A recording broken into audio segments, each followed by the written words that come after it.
for two. Kickers are extra, I give them the boot. Ooh, going for two. Sit back, relax while I grab me a brew. Ooh, now I'm reclining while putting my time and I'm ready to go. My spine is aligning and much my lineups, my bank account grow.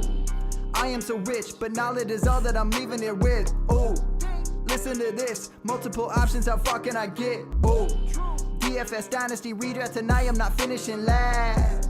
I'm finishing past any and all, I am looking to last. What else? This spot is popping and I am so locked in and only opening the door when it is opportunity knocking. And all of these spots keep on talking and talking. So what are we talking? What kind of alignment? And running it deep, even players forgotten or came from the bottom or hitting that top end. And this spot is popping, yeah, this spot is popping. And woo, this is the armchair, yeah. Put up your arms, yeah. Sound the alarm, yeah, yeah, yeah. Woo.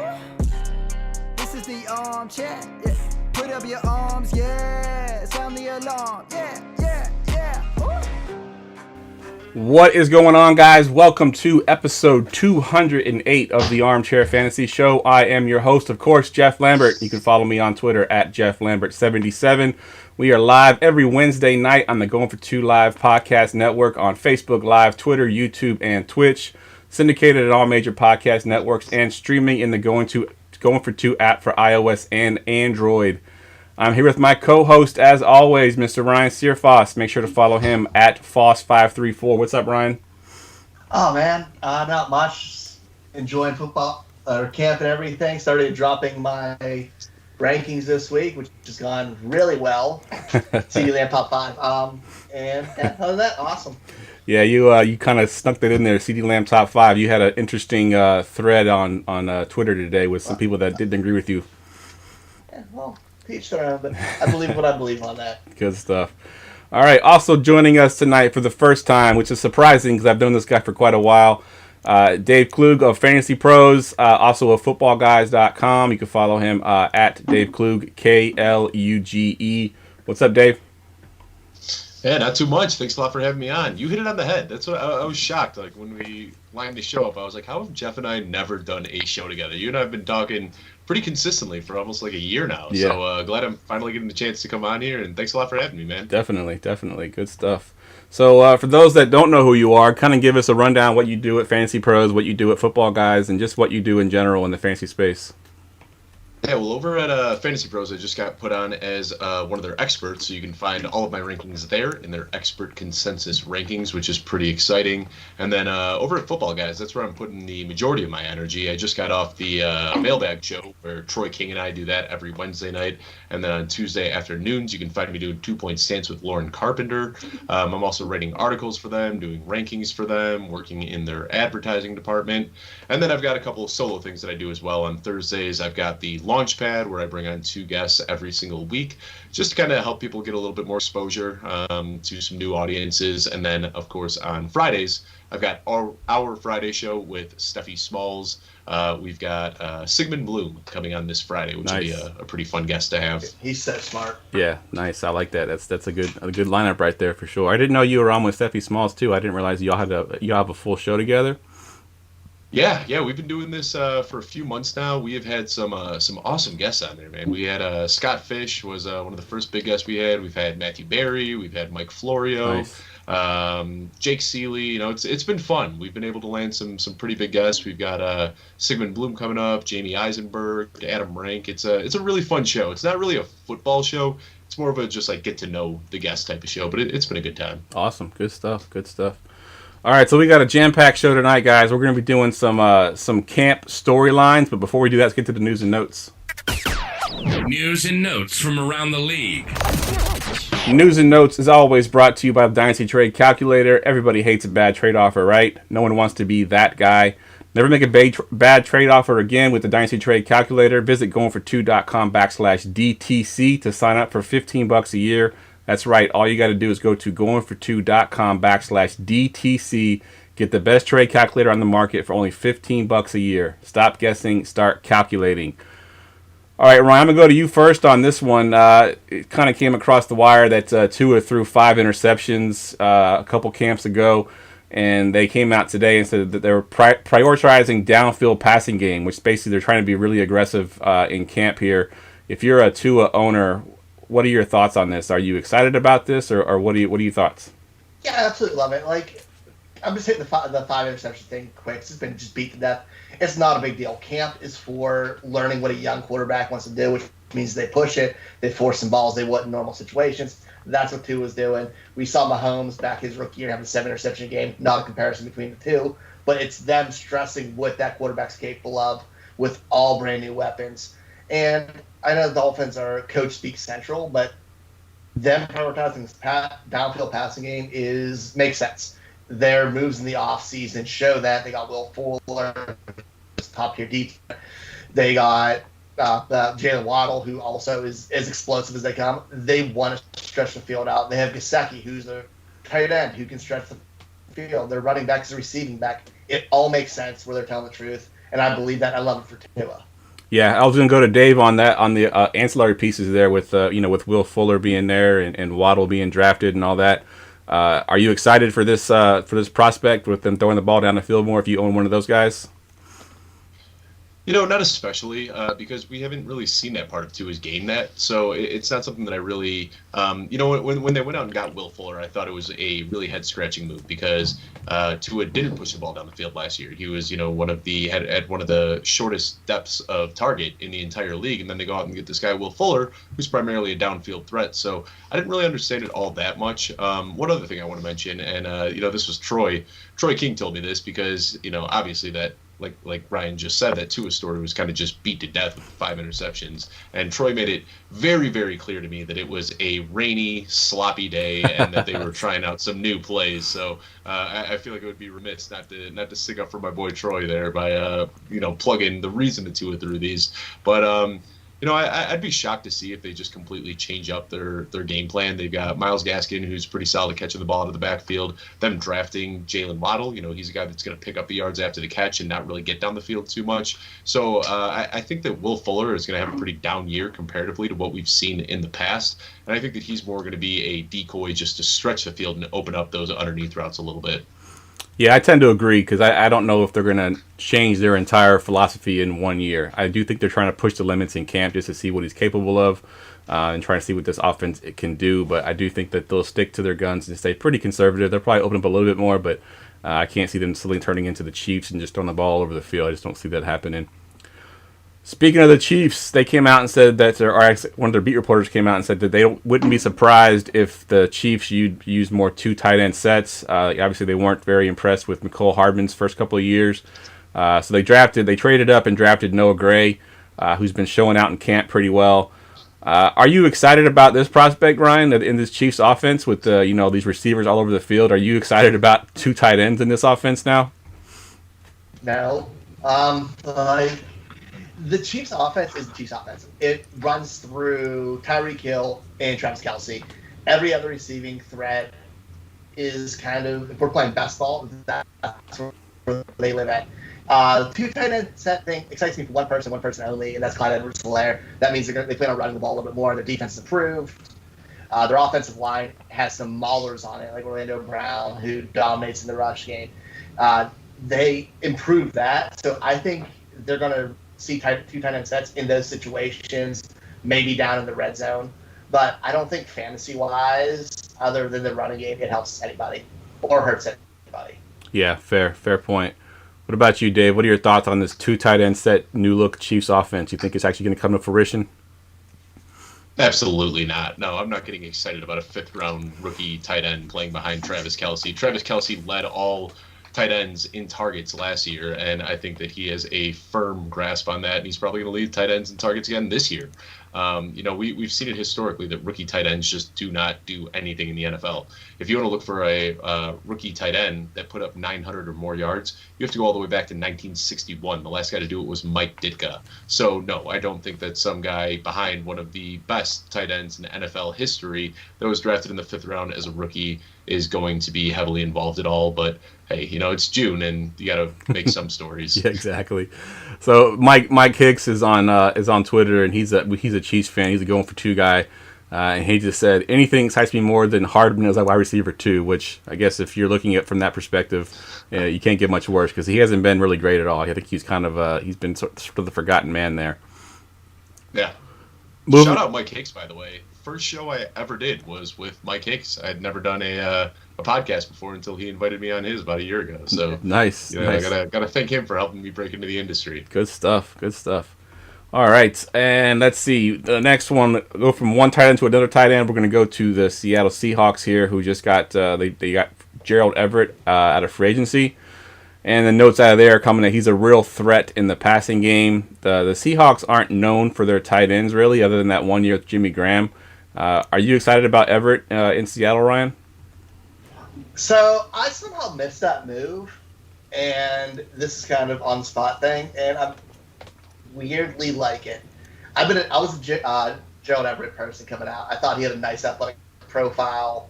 He was a good pass catcher. He was able to stretch the field from the middle a little bit. He could go and get the ball. The offense he was in just wasn't conducive to it with having Higbee there, those receivers, the passing the running beforehand. I think it's a fresh start for him, and he's a very late round upside throw at a dart throw at tight end at a position we don't have a lot of answers in after the top guys. So it's exciting as a dart throw, and I may end up owning a few shares of.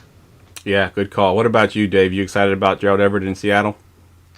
Oh, yeah, I'm really excited about this one. And you just called out that Jimmy Graham had the one season. He was the only person that's ever really been able to do it over a full season. But we see these flashes with Will Dissly, and we've seen it with Jacob Hollister. It's not that Seattle doesn't like targeting their tight ends. It's not that Russell Wilson hates tight ends for whatever reason. It's just that they haven't been able to stay healthy in Seattle. So I think that if Gerald Everett is able to stay healthy, I think that he is far and away the best tight end on this roster, and I could see him really stepping up. Ryan just talked about it a little bit, but his athletic profile coming out of college was mind-blowing. There aren't many guys that weigh almost 250 pounds that are running a 4.6 and have a huge catch radius. I mean, he just can put all of it together, so I'm a big fan of Gerald Everett. He has been one of my go-to targets late in drafts. My mantra is, if you can't get one of those big three, if you can't get yourself Kelsey, Kittle, or Waller, just wait until the 17th or 18th round, and that's where I've been grabbing Gerald Everett everywhere. Yeah, 100% agree there. I actually pulled up my article from Fantasy Pros because I actually wrote up Gerald Everett in the Tight End 2 article. And so the Seattle Seahawks, over the last 5 years, these are their tight end touchdowns. So this is basically not any one person, but just the position in general. Last year they had 8 touchdowns. 2019 they had 7 touchdowns. 18 they had 8 touchdowns.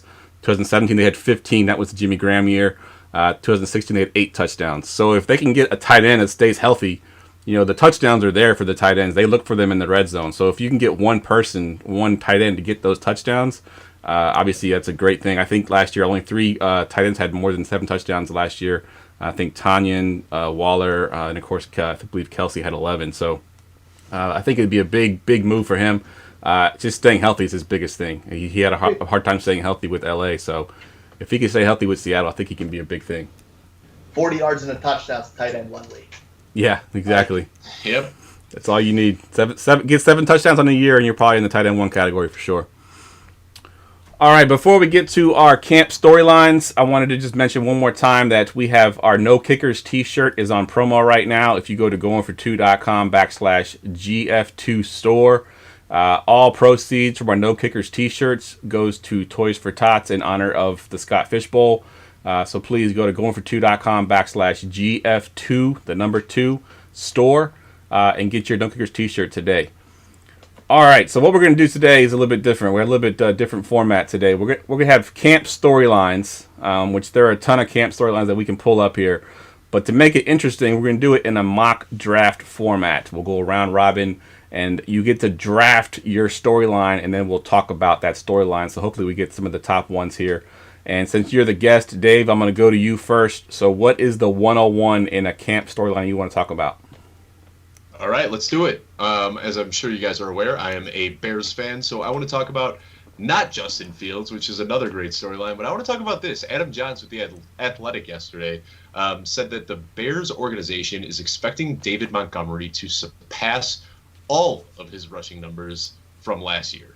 Now, that was an RB4 finish on the year, 1,508 scrimmage yards, and 10 touchdowns, and the Bears are expecting him to surpass that. So I'd love to talk about this a little bit, because right now David Montgomery is getting ranked, in the mid-20s. Yep. And if he's supposed to surpass an RB4 season, why isn't he up there with Derrick Henry? Yeah, that's a good call, Ryan. So what are your thoughts on that Bears backfield?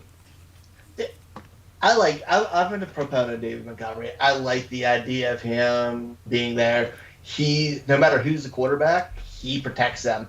If you have Andy Dalton slinging it in there, you don't want him throwing 40 times a game. You want to run the ball. They have a decent enough defense. So you're going to pound David Montgomery. You have Justin Fields in there. You want to protect your rookie back. His rushing ability, which we've seen recently, helps running backs boost their yards per carry and efficiency. I love it, man. He's going to be somebody I probably adjust before my running back rankings come out. All right, Dave, are you buying it? I mean, I know you're a Bears fan, so you're trying to be optimistic. But if you're taking that out of it, are you buying that they actually think he can surpass that season? I mean, if you're asking me if I think that he's going to put up 1,500 scrimmage yards and 10 touchdowns again, absolutely not. I mean, I'm excited that the Bears are focusing on this, and and I feel like every single year in training camp we hear this about David Montgomery since he was a rookie. He's just blowing it up in training camp, and then couldn't put it together his rookie year. And then last year we finally saw with this perfect storm of an easy schedule, injury to Tariq Cohen, no other competition for touches, where he crushed it, and he was the RB1 down the stretch. What I see is Tariq Cohen coming back from an injury on a big contract where they just guaranteed him $15 million. I see them bring in Damian Williams in the offseason as well. So the actions are a lot different than what's coming out of the words or out of the mouths of the staff over there. So I do think that he's a great value. I think that right now being ranked as, the RB 21, 22 in most people's rankings, I think that's a little bit disrespectful. I think that he should smash that ADP, but I'd be shocked to see him surpass his numbers from last year. Yeah, I think I'm in that same exact boat there. I think I'm at 17. Yeah, I'm at 17. So you got him a little bit higher than most. I got to look up my rankings and see where I have him ranked at, but I'm comfortable with 17. Yeah, to surpass I could move you maybe to 16. Not much higher. Yeah, I think this is a weird year where it's like everybody from like 12 to like 22 is kind of close. Yeah, like you can really shuffle a lot of those guys around. Yep, you definitely can. I think it's out a lot of positions too. Mm-hmm. Yep, I definitely agree, and I think if you're drafting him with the thought that he's gonna have a season like he did last year, you're doing it wrong. But like you mentioned, the value is there and the upside is there technically. I mean, because he did it once, he can definitely do it again. Now, will he do it again is the question, but I do agree. I think that he's a value right now where you're getting him in the drafts. And as a running back, you get a stud running back like a guy like that at the 22 running back overall. That's definitely a value for me. All right, Ryan, let's go to you on you got the 102. What is your storyline that you're going to draft here? I want to talk about Odell Beckham and his return because we're at this point now where Odell Beckham is just plummeted in drafts. I'm doing SFB mock right now. I got him at 9.5, which is absurd because there isn't a guy in the 9th round who has the talent. I'm not saying he will, but he has the overall talent where he could be wide receiver 1. We've seen it before. We've seen Baker Mayfield improve. This team has put a lot into improving the offensive line, and Odell's gotten targeted heavily when he's been there between 10, 6, 6, 8, 9. Like, when he was healthy, they threw the ball his way. And he's such talent where you have to. And he's better than everybody else. I like Landry. He's a nice complementary piece. But if he's fully healthy, which we haven't seen in Cleveland, the talent's there. It's just, I'm there for that upside dart throw in the 9th round, 8th round, because it's a super value. And we're drafting for upside in drafts. And I think people kind of forget that where we're taking a safer player or a rookie who we may be a year or two away. Yeah, I agree 100%. I'm actually in a Scott Fishbowl mock draft as well, and it's the 10th round, and he's still on the board in the 10th round. So definitely got the upside there for a receiver at that late. What are your thoughts, Dave, on Mr. OBJ? I mean, it is kind of sad to see how far he is falling in drafts, but also when you look at just the way that he set the bar early on in his career. I mean, people were saying 3 years into his career that this guy was going to, push to break Jerry Rice's records. I mean, 1,300 yards, 1,450 yards, 1,360 yards, and he totaled, 35 touchdowns over those first 3 years. I mean, this guy looked like he was the number 1 receiver in the league. And then since then, it's been injuries, it's been getting shipped off to Cleveland, and it just hasn't really been the same for him. And we haven't really seen him do that well in Cleveland yet. But that being said, his value right now is just disrespectful. Going in the 9th round, I mean, if he's healthy, he's essentially a lock for 1,000 yards. He might not still have that same ceiling that he had when he was playing with Eli. I don't think you're going to see him putting up, almost a touchdown every single game. I think those years are behind him, but he's still going to be a lock for 1,000 yards if he can play a full 17-game season. And, like Ryan said, in those rounds, he probably has a higher ceiling than anybody else available. He had 1,000 yards in 2019, and we act like he played like trash because that offense struggled. He only got the end zone 4 times. If he got in the end zone 6 times or 8 times, we'd be saying a completely different story. Yep. And touchdowns, you can't chase touchdowns at the wide receiver position, especially. Like, the value's there. Yep. I think the other big knock is just the narrative that the Browns look like a better team when Odell isn't playing. Yeah. And I think that doesn't really translate to fantasy because we know statistically he's going to put up the points fantasy-wise when he plays, but, people just have this really sour taste in their mouth when it comes to Odell Beckham, and it's translating to his ADP. Yep, I agree 100% with everything y'all talked about there. So I am up at the 103, and I'm going to stick with the wide receivers here, and I'm going to look at the Jets receivers as a whole.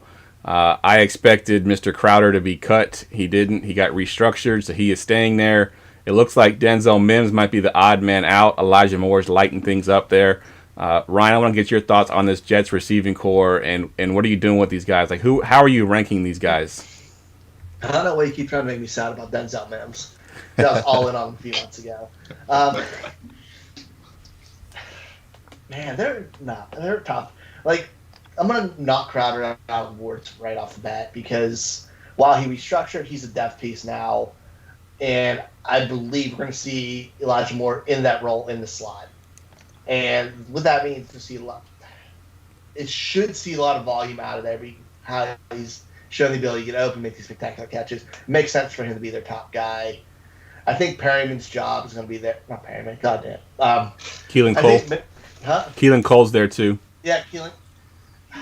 See, Keelan Cole's a weird one too because he's been perennial slot guy. Honestly, they're one of the hardest offense to make out. I think Denzel Mims is their top outside threat, which I think gives them value. I think we've seen maybe false coach speak on it because he's coming back off an injury, not fully healthy, or we've seen the second string thing. So I'd probably go more than Mims and probably out on them after that.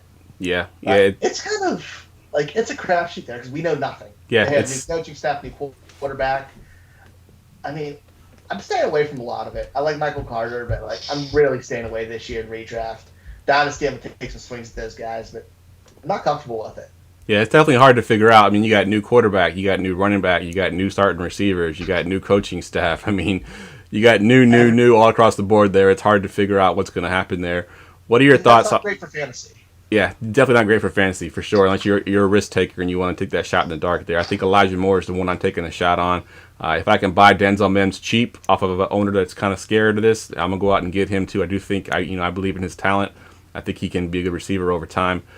What are your thoughts, Dave? Corey Davis, too. Sorry. Oh, and Corey Davis too. I completely forgot about him, but Corey Davis is just Corey Davis. I feel like he's gonna do the same thing no matter when and where he is. Yep. Low end wide receiver 2, wide receiver 3. Yep. Agreed. Dave, what are your thoughts? Just a couple weeks ago on a show, somebody asked me, are there any teams that you are just completely avoiding this year? And I said the New York Jets. I don't want anything to do with this team at all. They've got a defensive-minded, brand-new head coach coming in. They've got Zach Wilson, who I'm not really buying into. The running backs are a disaster. Wide receivers are a disaster. But if I absolutely had to pick, gun to my head, I got to draft somebody at their ADP. I like Corey Davis. I think that he's had a tough go. Didn't have the best quarterback situation to start when he went to Tennessee, and then he was stuck behind A.J. Brown, who I think is just the most talented wide receiver in the NFL. And I think he finally has a shot here where he can take over as the team's wide receiver 1. And Corey Davis is somebody that I can see easily getting 110, 120 targets this year and finally showing, the potential that we saw from him in his Western Michigan days. So I mean, yeah, it's a mess. I think Jamison Crowder is another guy that I'm a huge fan of, and just a couple weeks ago on Twitter, I was tweeting out hashtag free Jamison Crowder because I wanted him to get out of New York Yeah. and play somewhere where my fear is that he's just going to waste away the rest of his career on the Jets, and we're never going to see what he's really capable of. But if I had to pick somebody on this team, it would be Corey Davis. I think that he's got the best chance to come out on top. Yeah, I think in regards to Crowder, and I forget who said it, maybe it's someone on my show, but they feel like Crowder's washed because any guy that is taking a restructured contract, basically 50% off, off of what he had originally, to stay with a team that's not a Super Bowl contender, I feel like that's a little bit sort of, like, okay, I'm just going to stay here because I can't land with anybody else. It feels a little weird to me because I feel like if he would have gotten cut, he would have found another place to go unless he just isn't as what he used to be. He doesn't feel the same way he used to feel. So maybe that's kind of I'm out on Crowder because of that reason. Shout out to me for that take. That was your take? I couldn't remember who Yeah. said it. I knew it was on the show. I couldn't remember who said that. But yeah, that's I don't definitely remember most of the things I say, but I remember saying that about Crowder. good stuff. All right, we are up at the 104, Dave, and you are on the clock. Who you got?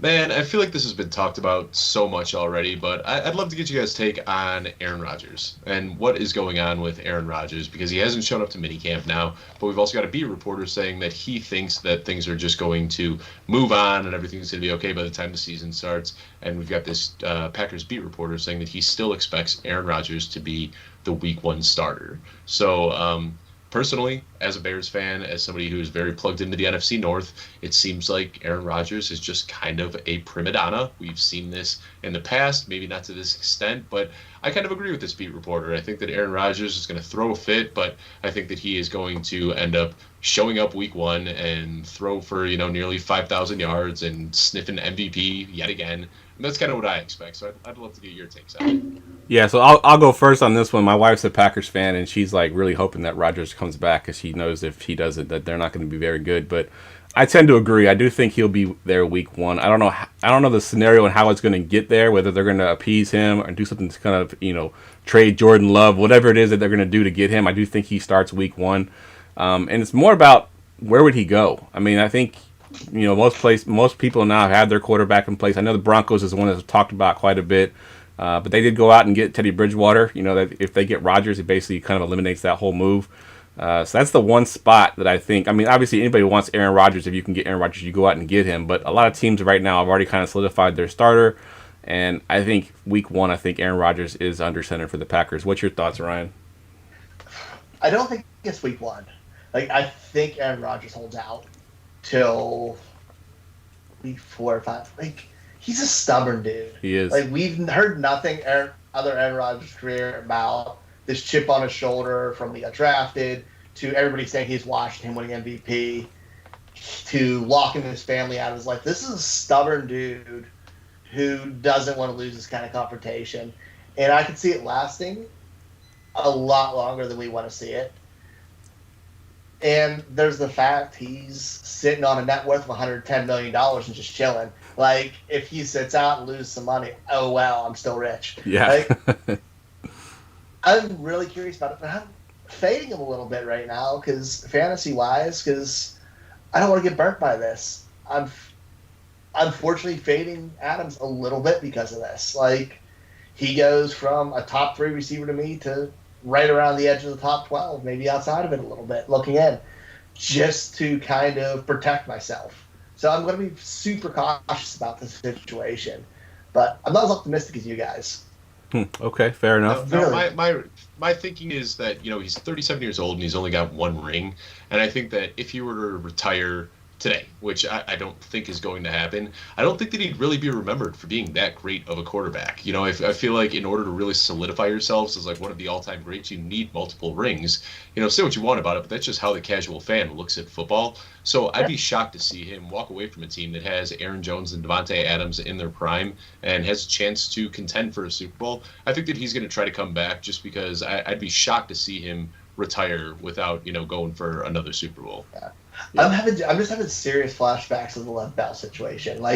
I'm in Pittsburgh, so I watched it up close every day talking about it, and I've seen those flashbacks where he's just holding still. It's because he's disappeared and not said anything. if he was chatting it up, talking, I'd feel more.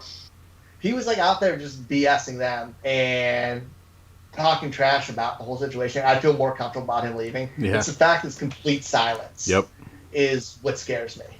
Yeah, that's a good call. And Kyle, Packers fan Kyle on YouTube said that would Rodgers, he wants to win the Super Bowl, would he risk them losing games by holding out those first couple of weeks and losing those games potentially? So there is that as well. If he does plan to come back at some point, he's going to lose those first few games. It puts him kind of behind the eight ball. So I think he's playing somewhere week one. I think it's the Packers, but if it's not the Packers, I do think he's on the field somewhere week one. I think his competitive nature just wants to be out there with somebody.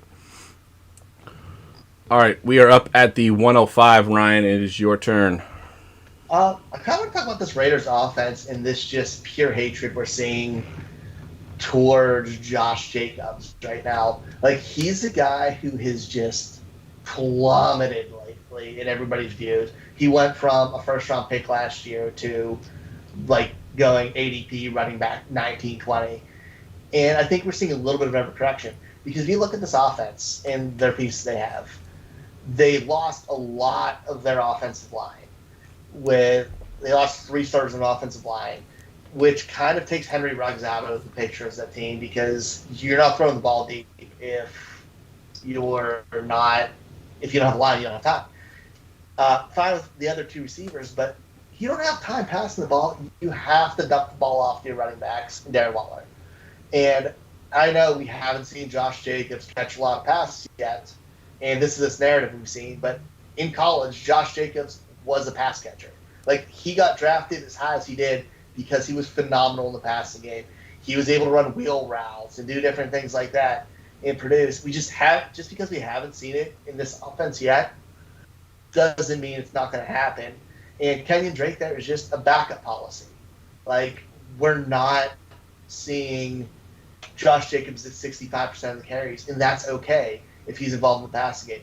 We see maybe 3 running backs get that. If he's in that 45 to 55 market share, that's fine for fantasy, and he's going to give us high-end RB2 production. And that's cool, and it's a super value right now for where he's going. So I think we're fading him, but we're just too much. Take it easy there. All right. Yeah, I know, Dave, you had a tweet about this, and Ryan very aptly snuck this one into the storylines here. So I actually didn't see the tweet. It blew up yesterday.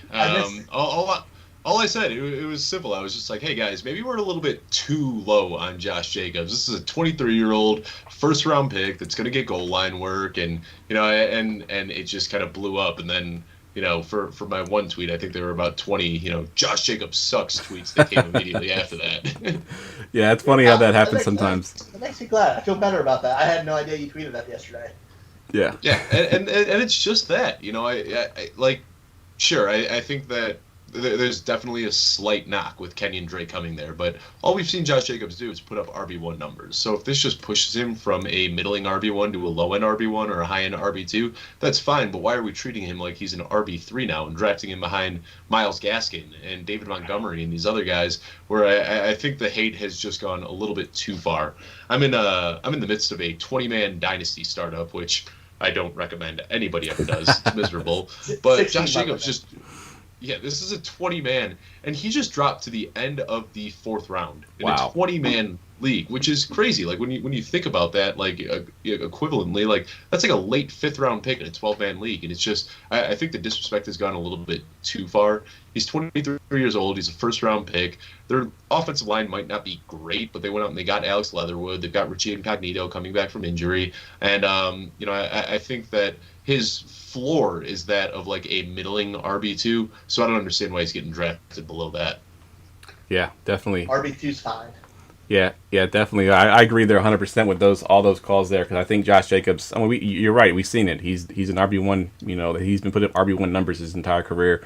It's only 2 years in, but I do think that they'll find a way to get him the ball. And I think Ryan hit the nail on the head too with the dump offs. I think they'll finally get him involved in the passing game, and that'll help his fantasy numbers as well. All right, I'm on the clock. We'll do this as the last pick here at the 106, and I want to get your thoughts on. I stuck with the receiver core here. The Lions wide receivers, which seems to be quite of a dumpster fire there. It's kind of, I think it might be the situation worse than the Jets actually, but I want to get your thoughts on how you think this shakes out, Ryan.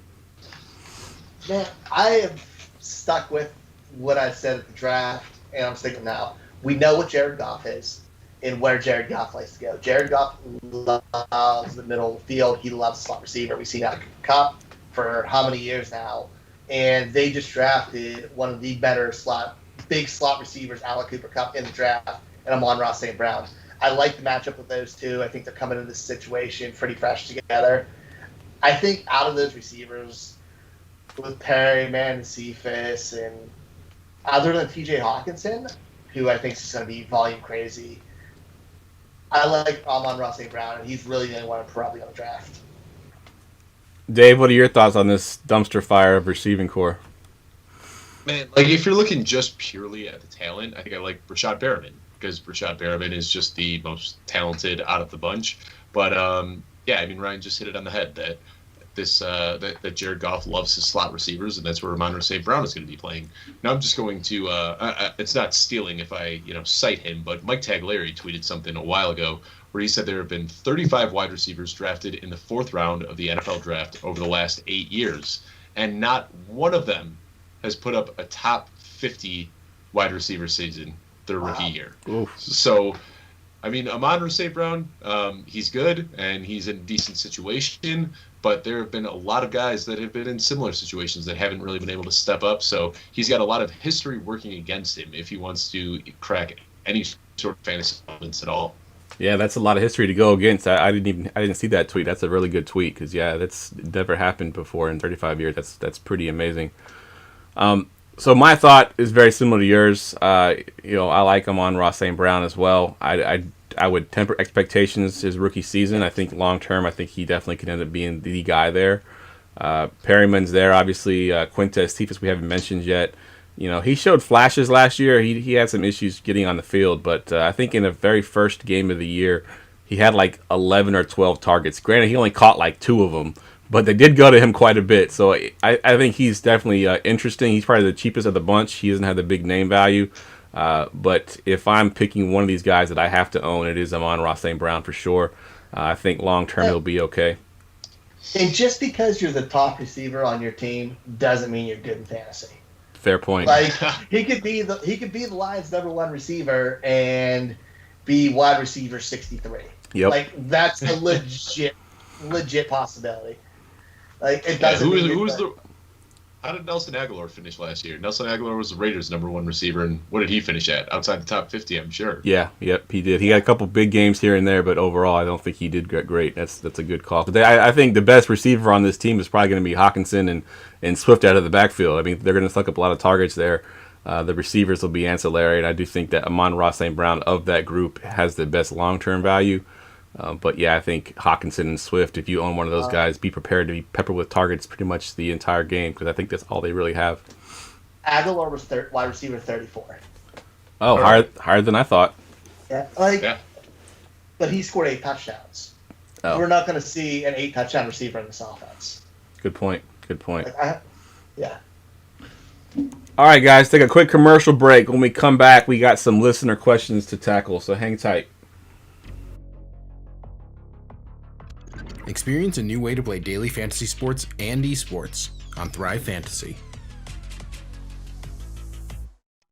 Thrive's game concept revolves around player props, which are simple over-unders on player stats. There are contests for traditional sports including the NFL, NBA, MLB, PGA, and cricket, as well as esports titles including CSGO, Dota 2, League of Legends, and more coming soon. Here's how to play. Choose your lineup of over-unders for top-tier athletes that have the biggest impact on the game. Each prop has a fantasy point total based on how likely it is to hit. The more points the selection is worth, the riskier it is.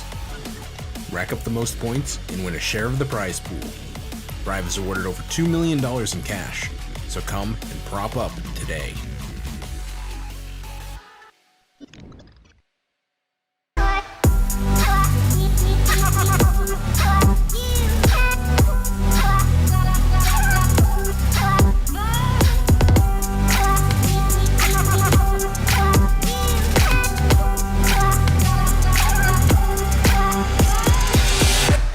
And we are back. And Thrive Fantasy, of course, is our sponsor, guys. If you use our promo code Armchair, they will match your deposit up to $50. It's a lot of fun. It's like playing DFS with prop bets. You build a lineup with your prop bets. It's a pretty interesting concept. It's a lot of fun. So and it's easy to pick up and just play. You don't got to do a lot of studying like you do with DFS. It's pretty easy to figure out over under. Is it going to be over this or under that? And you build a lineup. It's pretty awesome. So Armchair is the promo code. And they match up to $50. All right, so let's get to some of these listener questions here. And the first one I got comes from Chandler Zimmerman. And he said, better pick up in a startup superflex, Daniel Jones or Sam Darnold? I'll go to you first, Dave. Man, I'm not a huge fan of either of these, if I'm being honest. But if I had to pick one, I'm going to go with Daniel Jones. I think that both of these guys are surrounded with decent playmakers. I mean, they've both really gone out and got some good skill players and done some things there. But I think Daniel Jones just probably has the higher ceiling out of the two, simply for the fact that he can throw checkdowns to Saquon Barkley, who can make plays. And I guess Sam Darnold kind of has the same ability with Christian McCaffrey here. But oh man, yeah, I'm going with Daniel Jones. It's tough. I'm going with Daniel Jones on this one. He's got a little more rushing upside than Sam Darnold. I guess that would be the difference maker for me. Yeah, I think Jones's floor is probably a little bit higher with that rushing upside for sure. Right. Ryan, what about you? Jones or Darnold? It's funny. I initially was thinking Sam Darnold, but I think Daniel Jones is safer, being he was picked by that regime. He, on just a production standpoint, they're very similar in the passing game. Not the same weapons, but similar enough, like talent-wise around them. But you nailed it when you said rushing upside. Daniel Jones ran for 400 yards last year, and he has that ability where he's sneaky fast. And I think that's the difference in fantasy. 400 rushing yards is significant when it comes to quarterback production. Yeah, if only he could have gotten like 15 more on that long run where he fell and didn't get the touchdown that last year. He could have had 15 more yards. He's a that poor guy, good man. athlete. That's going to haunt him for the rest of his life. Yep. I feel so bad for him. Yeah. He's never going to shake that. He never will. All right, the next one we got here is from Dylan Carlson, and he says, what do you guys think of J.D. McKissick? Is he a good, cheap buy? What are your thoughts, Ryan? I think J.D. McKissick is kind of just as the cheap buy type thing. What he is, he's a late-round dart throw who gives you some floor because of his receiving ability, and you can play him in weeks where you can pick and choose the weeks you play him where you know they're going to be in a shootout or something like that. There's no real upside in it, but he's a guy just for depth protection on the team. What are your thoughts on this one, Dave? You like McKissick? Not at all. I actually just wrote a piece on Football Guys saying that I think that he's one of the most overvalued guys. Even getting drafted in the 8th and 9th round, I still think that he's over. Prior to last year, he had never rushed for more than 205 yards in a season.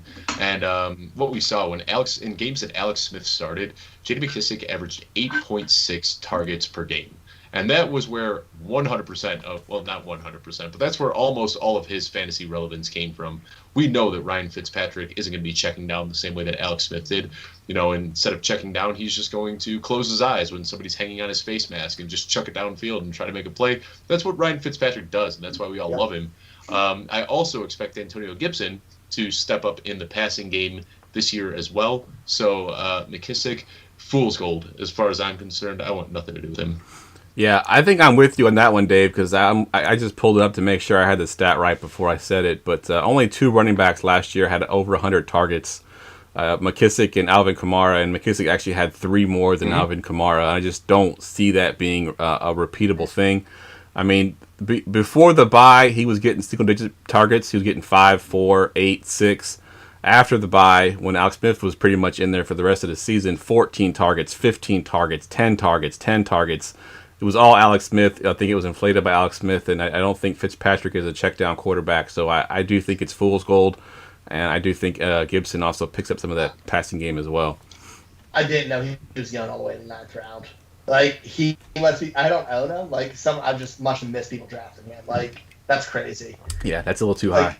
14th round, I'm cool. 12th round, maybe. Yep. He's a late round guy. Yep, definitely. I think if you're getting him cheap, and you got to get him pretty cheap, and I think the owner of McKissick probably isn't going to sell him for cheap because his value is probably as high as it'll ever be, and he knows he can't sell him cheap anywhere else. So I think that would be something. They'll end up cutting him at some point. Yeah. All right, this is sort of a dynasty long-term question here. Who has more long-term value? And these are all quarterbacks. Trask, Mond, or Davis Mills? Of those three quarterbacks, Ryan, who has the highest upside, you think, or long-term value? Long-term value, I think, is Trask. Like, he's coming into the best situation. Yes, he's going to sit a year or two or however long Tom Brady decides to play. But he's on a good enough team where they're not going to have a top 10 pick once he's starting. Like, he can pop in there and be a middling team and actually have a real chance to start. Vikings, when Kirk Cousins is gone, is much trash as we talk. I'm sorry, with Vaughn, as much trash we talk about Kirk Cousins. They still have enough talent, or they're still, without him and a different quarterback, it could be a drop-off. That team's not whole way solid. Davis Mills could start this year and then have a top 5 pick, or have a top 2 pick next year and draft a franchise quarterback. Do they have a first rounder next year? Do they even have a first rounder next year? I know they traded a bunch of them away. They might not, but if it's not next year, it's the year after. Like, this team isn't improving anytime soon. Fair. What are your thoughts, Dave, on these quarterbacks? You know, I'm not a huge college guy, so I'm not going to sit here and pretend like I've been scouting these guys and crushing all of their film. But Kellen Mond is a guy that I really like.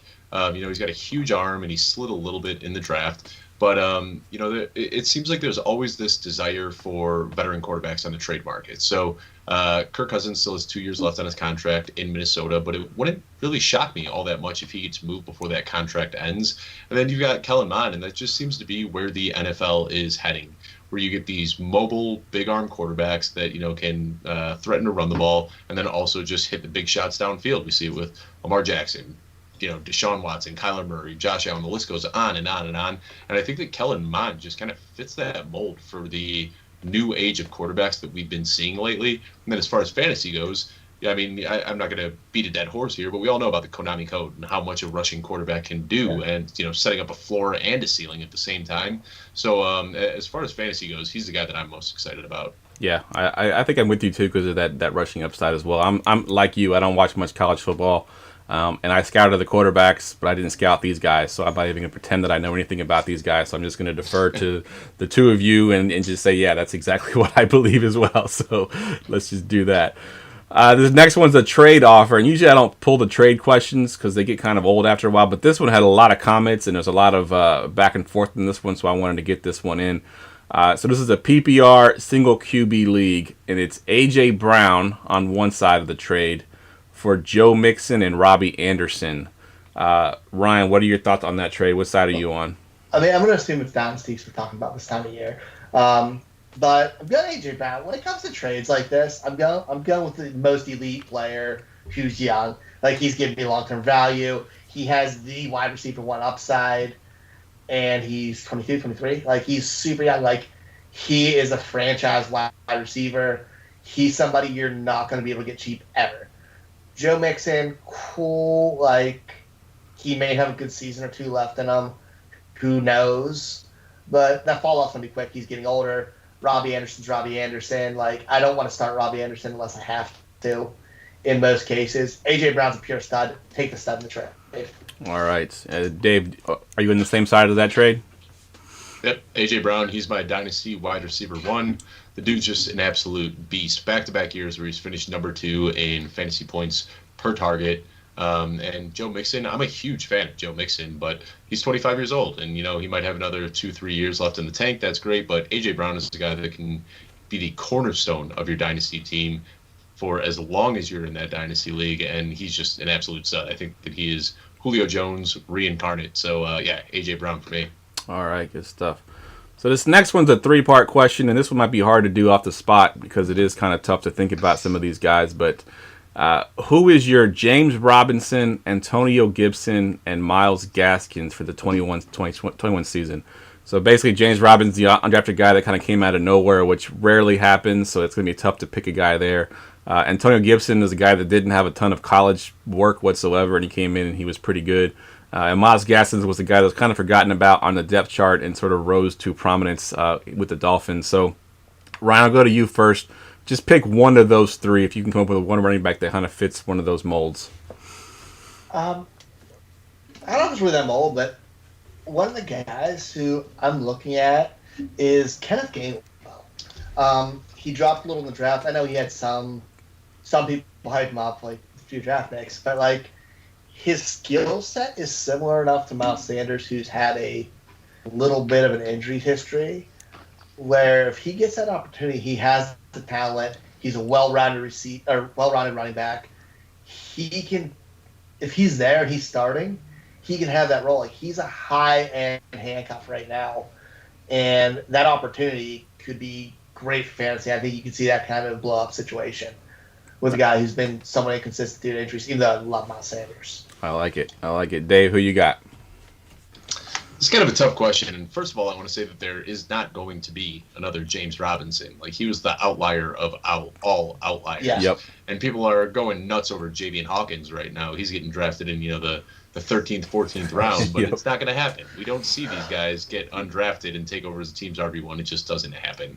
Now, I know that you are quite the Cam Akers fan, so I don't mean to say this, but, in regards to Myles Gaskin, a guy that kind of got forgotten about a little bit on the depth chart that kind of blew up, I could see that happening for Darrell Henderson this year. Everybody is just wheels up on Cam Akers, saying that he's going to be, this just bona fide RB1, and sure, it could happen, but I think that Sean McVay is going to learn from his mistakes with Todd Gurley. He just absolutely ran Todd Gurley into the ground, and I'm not saying that Cam Akers has arthritis, so certainly a different situation, but I think that Sean McVay is a very smart and adaptable coach, and he sees the benefit of working with a running back by committee. So I don't think that Cam Akers is going to be seeing 25, 30 carries a game like a lot of people want him to. I think it's going to be more of a committee, and that's a team that runs the ball enough that I think they could support two RB2s, and I think that while Cam Akers is probably going to have slightly more upside, I think that Darrell Henderson can easily finish as a solid RB2 this year. Yeah, so he's definitely one of those handcuffs that you want to have if you have Cam Akers. Go out and get Darrell Henderson for sure. And I think he's a guy that could be like a weekly flex play even with Cam Akers. Yep. And then if something does happen to Cam Akers, then all of a sudden he's sitting in that weekly RB1 territory. Yep, that's a good call.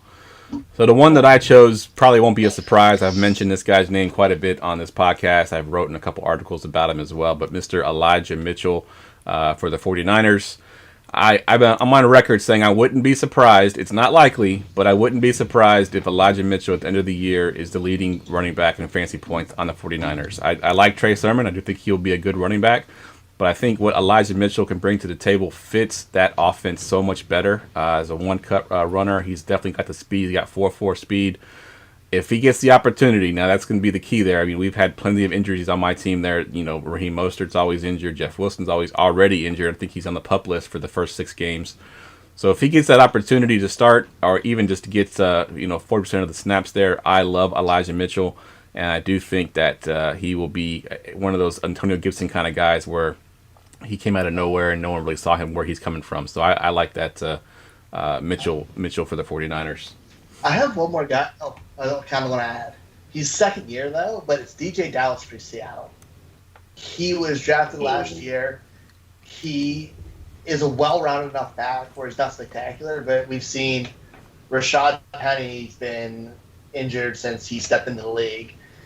Chris Carson hasn't had the best track record. This team likes to run, and Travis Homer's not that dude. Like, he could step into there in a team that does not see loaded fronts because they have Tyler Lockett and DK Metcalf. And he can step in there as a starter and produce and surprise a lot of people without being super talented. The one thing is, last year, they tried with DJ Dallas. When Chris Carson and Rashad Penny were both injured, they tried with DJ Dallas, and he was so bad that they had to go out and get Alex Collins. Yeah. So that's my fear, is that they show that they don't really have a lot of faith in him. That's fair. Fair point. I do think that running back situation, if Carson goes down, is going to be very, very murky, to say the least. Because I don't see there's any clear-cut guy. Yeah, it's a mess. I think Carson's great, and if he stays healthy, he'll be the RB1 there. But if he goes down, it's a situation to monitor for sure. All right, let's do one more, and I would give this guy a shout-out with his name, but I can't pronounce it. Alizadeh, I'm going to say his last name. I don't know how to pronounce it. I'm not even going to attempt it. Who's the better dynasty outlook full PPR superflex? I'm not sure why the superflex came into mind as two wide receivers, but two guys that are pretty unexciting here: Bryan Edwards for the Raiders or Deontay Harris for the Saints. Both of them have Edwards has the athletic profile. He hasn't shown any flashes yet. I think he had like 2 catches all last year. Harris showed some flashes last year for the Saints. I think he got hurt. What are your thoughts on these two guys, Ryan? I think it's Bryan Edwards. Not particularly close. Like, Deontay Harris is 5'6", 170. He's a gadget player. Like, that has no fantasy value. And Bryan Edwards is probably going to be their number 2 in targets. We kind of touched that earlier, behind Waller. And he has the athletic profile to be a team's wide receiver 1. Like, it's there for him. I don't know if it's this year because they're in shambles, but I can see the outlook for him being a wide receiver 2 in the future. I don't see anything like that for Harris. All right, Dave, what's your thoughts on these two guys? Yeah, I mean, I'm not too excited about either of these guys, and especially after the hype that Bryan Edwards was garnering last offseason, that was one of the worst face plants I've ever seen. I think you could put that up there with, Darwin Thompson, as far as just a hype train smashing into a wall. But Bryan Edwards, he still has all the same things that we were excited about last offseason. The 17-year-old breakout age and the measurables and the size and the speed and all that stuff. So if I had to pick one of these guys, it would be Bryan Edwards, just because his ceiling is astronomically higher than Deontay Harris's will ever be. Agreed 100% with that. I think Edwards is the guy that I've been trying to buy super cheap. I haven't been able to do it yet because the guys that drafted him kind of like him, and they're hearing that hype again this year that he could potentially be a breakout candidate. So his price is going up. But if you can get Edwards, I think he is a buy low right now. All right, that wraps up the listener questions. Let's get to our favorite segment of the night. Get ready for GoingFor2.com's Forgotten Fantasy Player of the Week. All right, Dave, give us your Forgotten Fantasy Player of the Week.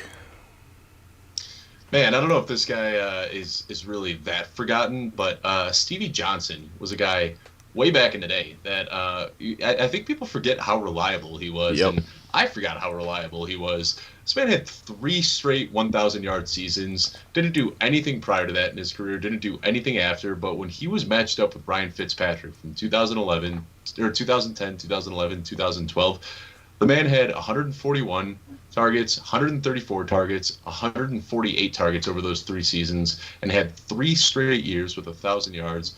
Over that time, he also racked up 23 touchdowns. Your average fan isn't even going to know who Stevie Johnson is, but remember him. Yeah, I love it. That's a good one. We haven't had that one yet. That's definitely a good one. Yeah, he's definitely good. I like him. I remember as soon as you said the name, it's like, oh, dude, he was nice for a little bit. Yep, and he had Fitzpatrick as his. I think that's where Fitzpatrick kind of got his whole mantra starting there in Buffalo. So, that's kind of where his career started. He came out of nowhere. And started doing his thing. I think Johnson was a big part of that. So, yeah, definitely a good one for sure. All right, that wraps the podcast up, guys. Let's go around the room really quick. Give us your Twitter handle one more time. Tell us where we can find your stuff or plug anything that you would like to. And, Dave, we'll go to you first. Yeah, you can find me on Twitter at Dave Kluge. That's Dave, Kluge. And honestly, that's just the best thing to do. I've got so much going on with guest spots and hosting shows and articles and all this other stuff. Just drop me a follow on Twitter and you'll see what I'm up to. Good stuff. Ryan? Find me on Twitter at Foss534. Find me over at the Draft Bible. We do a podcast every Tuesday night. We just kind of shoot shit, talk football there. Dropping all my rankings this week. Going to be doing Scott Fishbowl mock draft podcasts, mini episodes, probably pretty soon. So be on the lookout for that. Yeah, trying to keep busy. All right, good stuff. And of course, guys, you can follow me on Twitter at JeffLambert77. I just received in the mail today the championship belt for our DFS charity contest. So I will be promoting that here shortly, so be on the lookout for that. We had a pretty big turnout last year, hoping to top that turnout this year. If you haven't signed up yet, you can go to goingfor2.com/league. Sorry, wrong URL. Goingfor2.com/grinders21. That's the one you want to go to sign up if you haven't already. All right, guys. For Ryan, for Dave, I'm Jeff. We will see y'all next week.